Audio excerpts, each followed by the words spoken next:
অনেক অটিস্টিক শিশুর ক্ষেত্রে দেখা যায় যে তারা ভেস্ট, টি শার্ট, ট্রাউজার, নিকার, আন্ডারওয়্যারের সামনে এবং কি পিছনে বুঝতে পারে না। তো আমরা যখন ওদেরকে ইন্ডিপেন্ডেন্ট স্কিল শেখাই যে নিজের কাপড়টা নিজে পরো, তখন দেখা যায় যে ওরা উল্টো পাল্টা করে ফেলে। এক্ষেত্রে আমরা নোরাকে শিখিয়েছি দুটো উপায়। প্রথমত আমরা প্রত্যেকটা নিকারের সামনে, আন্ডারওয়্যারের সামনে এরকম একটা করে বো লাগিয়ে দিয়েছি।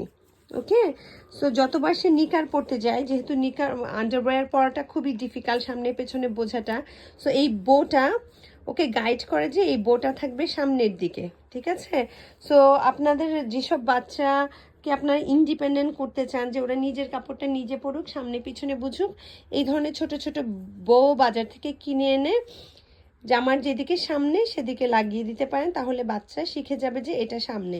এছাড়া আমি ওকে আরেকটা জিনিস শিখিয়েছি যে স্টিকার গোজ ব্যাক। ওকে, সো যে স্টিকার গোজ ব্যাক, সো ও যখন ড্রেস পরে যেখানে বো নেই সবসময়, লাইক ভেস্টে সবসময় বো লাগানোও যায় না, ভিতরে থাকে, অনেক সময় ফুলে থাকে।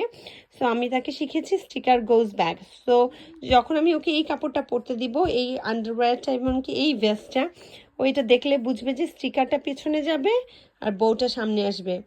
আপনি এই ধরনের ট্রিক্স ফলো করতে পারেন বাচ্চা কাপড় পরার ক্ষেত্রে।